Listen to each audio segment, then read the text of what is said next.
A new alliance. The aftermath of their broadcast was unlike anything the Sirith Collective had anticipated. The quantum communication network they had developed became a viral transmission of unprecedented power, penetrating communication barriers that had been considered impenetrable for generations. Kira watched the incoming data streams with a mixture of scientific fascination and personal vindication. Across Sirith communication networks, suppressed researchers began to connect, sharing the forbidden research that had been hidden for decades. "It's not just about my work," Kira explained to Maya, her bioluminescent patterns now a complex symphony of hope and determination. "It's about breaking the cycle of institutional suppression." The Horizon Seeker had become more than a research vessel. It was now a mobile sanctuary of intellectual freedom, a testament to what could be achieved when different species collaborated without institutional constraints. Maya's human perspective brought a pragmatic approach to their mission. "We've started something that can't be stopped," she said, analyzing the cascading communication networks. "But we'll need to be strategic." Their next move was carefully planned. They would not remain static targets for the Sirith Collective. Instead, they would become mobile advocates, using their unique technological breakthrough to connect suppressed researchers across multiple star systems. The ship's modified communication systems allowed them to create encrypted communication channels for those who had been marginalized. Scientists, researchers, and innovators who had been silenced found a new platform for collaboration. "We're creating an underground network of innovation," Kira said, her voice carrying a mixture of excitement and profound responsibility. The Sirith Collective's response was predictable but ultimately ineffective. Their attempts to block or destroy the communication network only served to highlight its resilience. Each suppression attempt became another point of transmission, another opportunity for connection. As they navigated through the complex political landscapes of multiple star systems, Maya and Kira's partnership became something more than a scientific collaboration. They had become symbols of a new kind of interstellar cooperation, one based on mutual respect, intellectual curiosity, and the fundamental right to explore and innovate. "We're not just challenging the Sirith Collective," Maya reflected during one of their strategic planning sessions. "We're demonstrating a different model of societal progress." Kira's response was a complex harmonic pulse that translated to a simple yet profound statement: "Together, we are stronger than any institutional barrier." Their journey was far from over. Each star system they passed became a potential node in their growing network of intellectual liberation. The Horizon Seeker was no longer just a research vessel, it was a beacon of hope for those who had been silenced, a moving university of unrestricted knowledge. As they set course for their next destination, the universe outside seemed to pulse with new possibilities. What had begun as a chance encounter on a hostile planet had transformed into a movement that would challenge the very foundations of technological and societal control. Maya looked at Kira, seeing not an alien, but a fellow explorer, a partner in a mission larger than either of their individual experiences. "Ready?" she asked. Kira's response was a brilliant cascade of bioluminescent light, a resounding affirmation of their shared journey.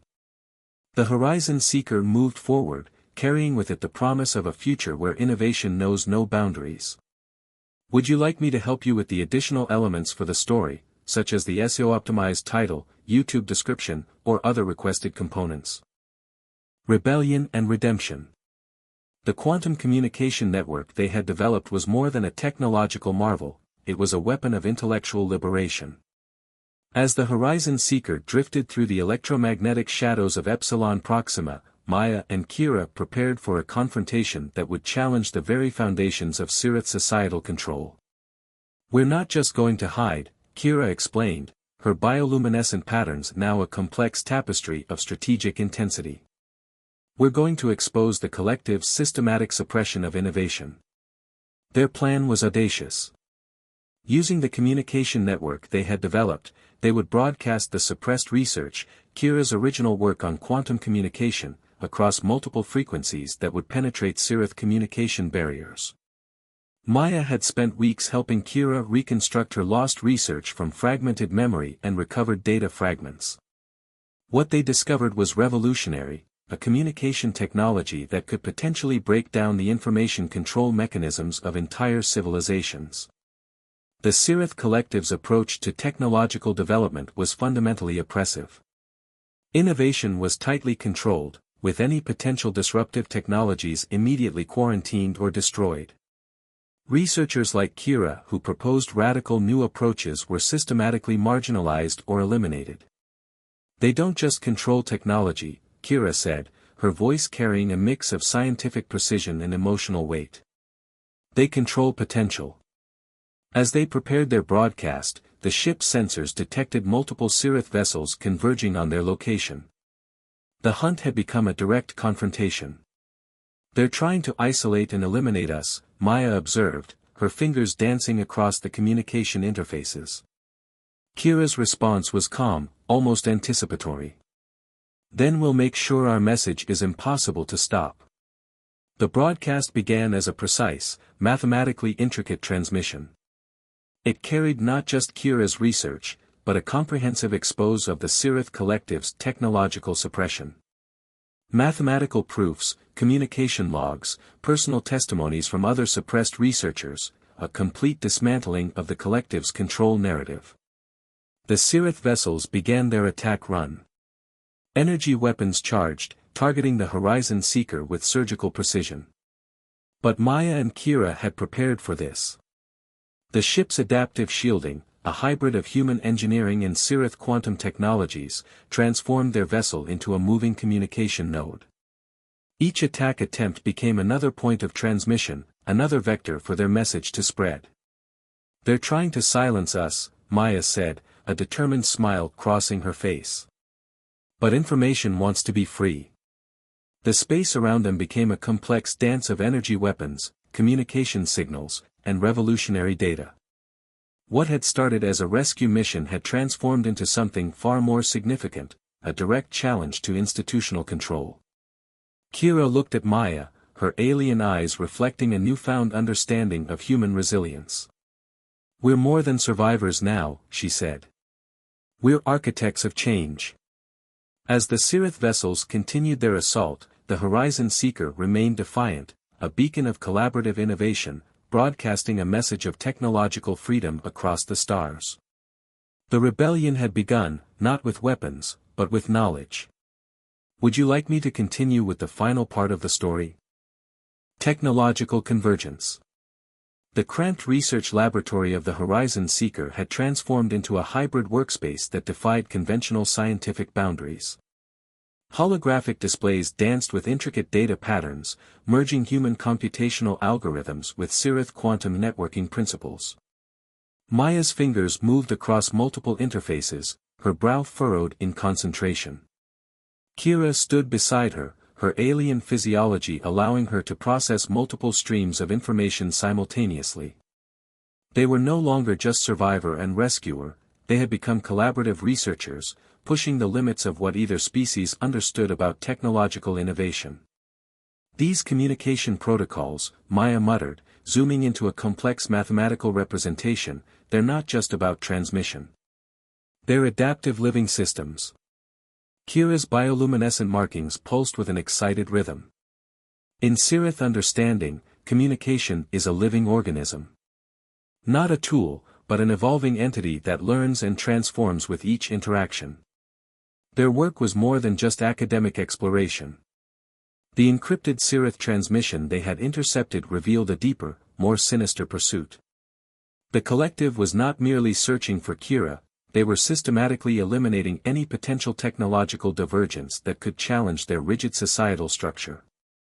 "They view innovation as a virus," Kira explained, her voice carrying a mixture of scientific detachment and personal pain. "Any deviation from established technological paradigms is considered a fundamental threat to social stability." Maya's human perspective saw this differently. To her, innovation was the lifeblood of progress, the very mechanism that had propelled human civilization from primitive tools to interstellar exploration. Their collaborative work began to produce remarkable results. By combining Cirith quantum entanglement principles with human adaptive networking algorithms, they were developing a communication system that could potentially revolutionize interstellar information exchange. Suddenly, the ship's warning systems erupted in a cascade of alerts. Multiple energy signatures were approaching, precise, methodical, clearly of Cirith origin.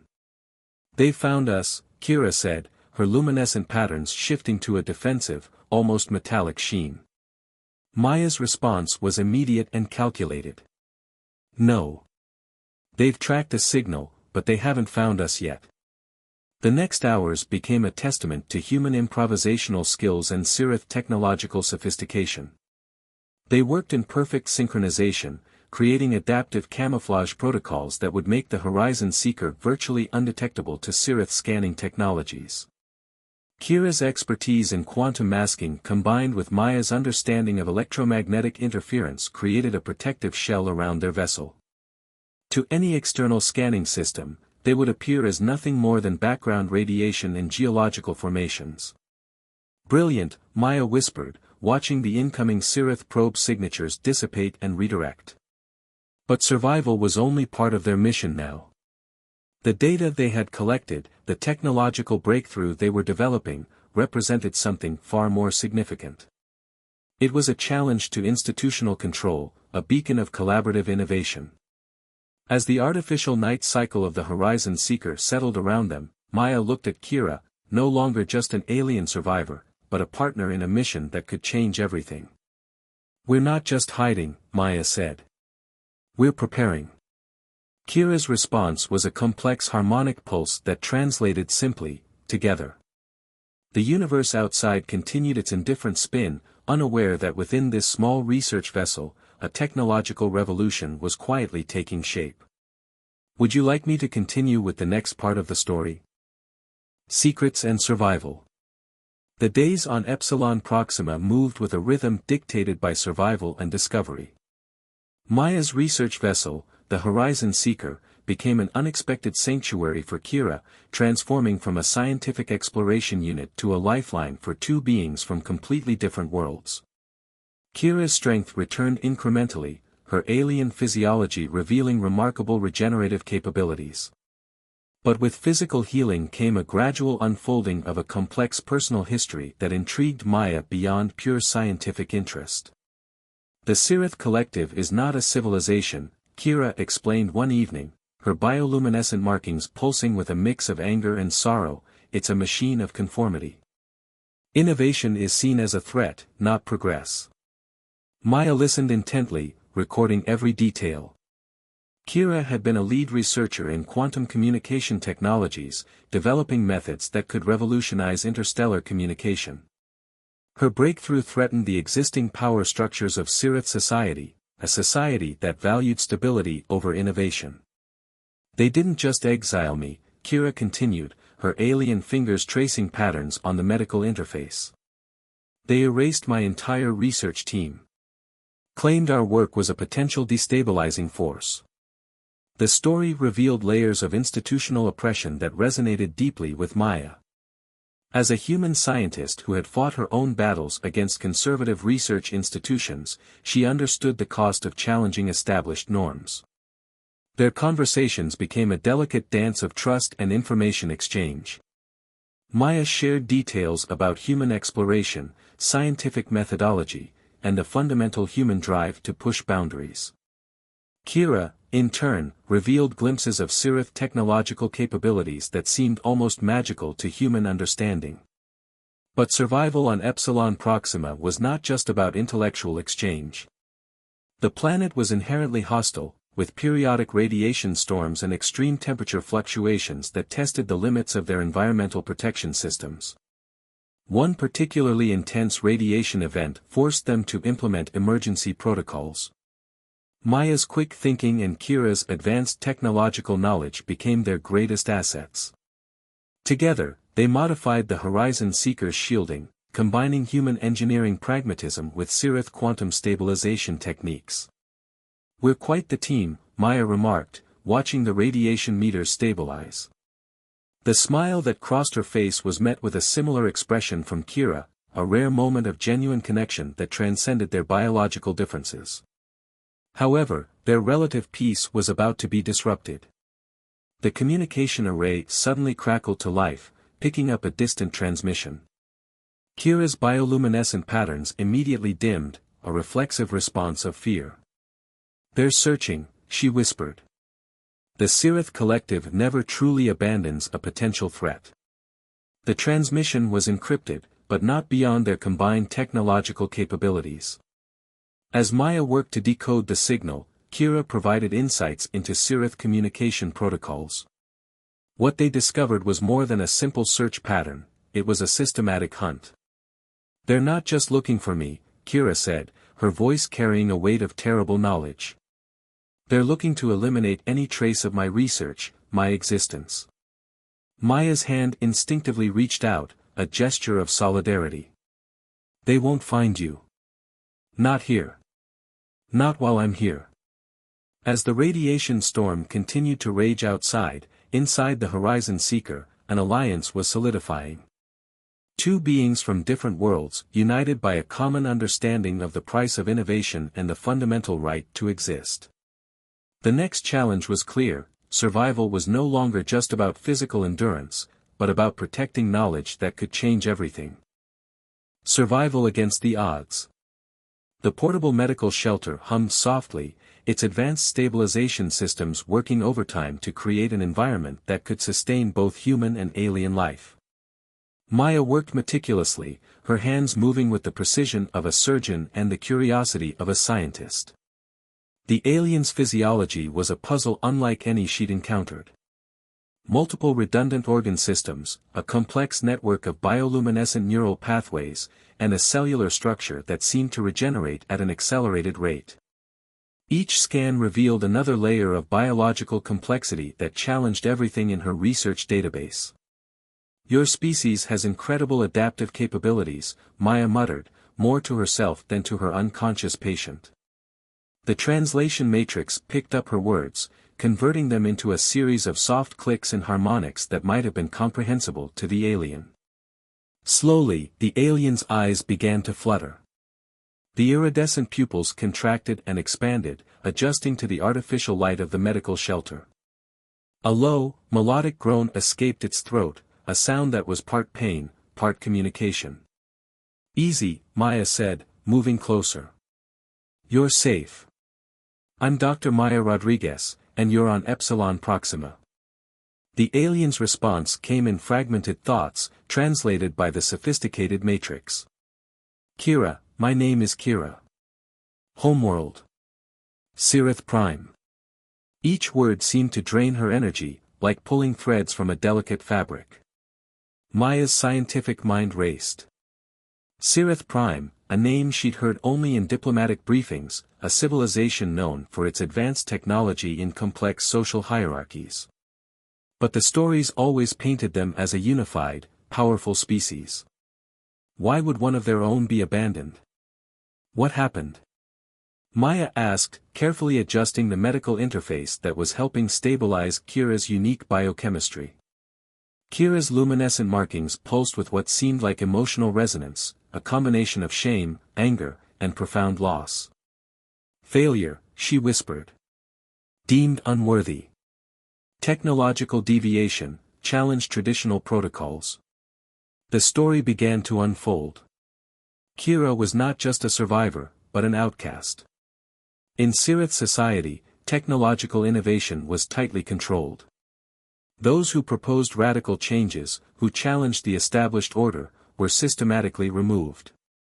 Her crash landing was not an accident, but a deliberate act of exile. Maya felt a surge of empathy. As a human scientist who had often challenged conventional research methodologies, she understood institutional resistance all too well. "You're safe now," Maya reassured her. "Whatever happened on your world, it doesn't define you here." As hours passed, Maya worked to understand Kira's physiological needs. The medical shelter became a bridge between two vastly different biological systems. Nutrient solutions were carefully calibrated, environmental parameters constantly adjusted. Outside, Epsilon Proxima's harsh landscape continued its indifferent dance. Dust storms rolled across rocky plains, a reminder of the unforgiving nature of space exploration. But inside the shelter, something extraordinary was happening, a connection forming between two beings from worlds apart. Kira's strength was returning, slowly but steadily. Her bioluminescent markings grew brighter, a sign of healing and, perhaps, hope. "Why did you help me?" Kira asked, her voice now clearer, the translation matrix capturing nuanced emotional undertones. Maya smiled, a gesture that transcended species. "Because sometimes, survival isn't just about staying alive. It's about giving others a chance to live." As night fell on Epsilon Proxima, an unlikely alliance was being forged, one that would challenge the boundaries of biological, technological, and cultural understanding. "Would you like me to proceed with the next part of the story?" Collision of Worlds.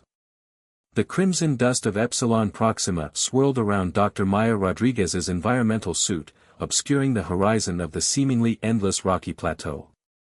Her research vessel, the Horizon Seeker, sat like a gleaming metallic beacon several kilometers behind her, a tiny speck against the rust-colored landscape.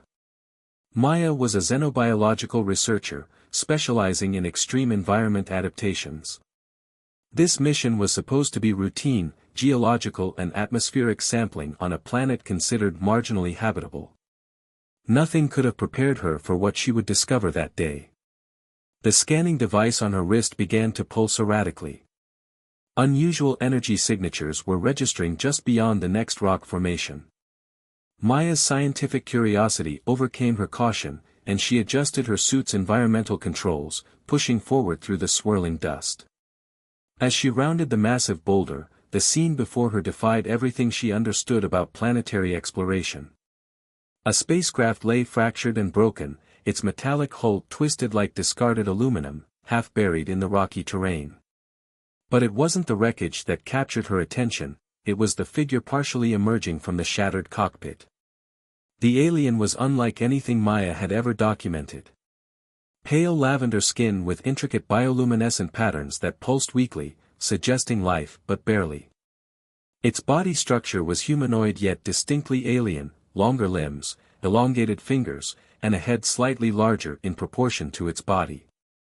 Multiple puncture wounds and deep lacerations suggested a violent encounter. Maya's medical training kicked in before her scientific protocol. She approached cautiously, her suit's advanced sensors scanning for potential biological threats or radiation. The readings were complex but not immediately dangerous. "Can you hear me?" she called out, knowing the alien's communication capabilities were unknown. To her surprise, the alien's eyes, large and iridescent with multiple pupils, flickered open. Instead of aggression, Maya saw something unexpected, profound exhaustion and a haunting sense of abandonment. The alien's mouth moved, no sound emerging initially. Then, a whispered response came through her suit's translation matrix: "Help, please." Those two simple words carried the weight of an entire story, of betrayal, of survival, of desperate hope. Maya knew she was crossing a line. First contact protocols were clear: observe, do not interfere. But the scientist in her, the human in her, couldn't walk away. This wasn't just a scientific specimen. This was a sentient being fighting for survival. "I'm going to help you," she said, her voice steady despite the adrenaline coursing through her. "But I need you to stay calm."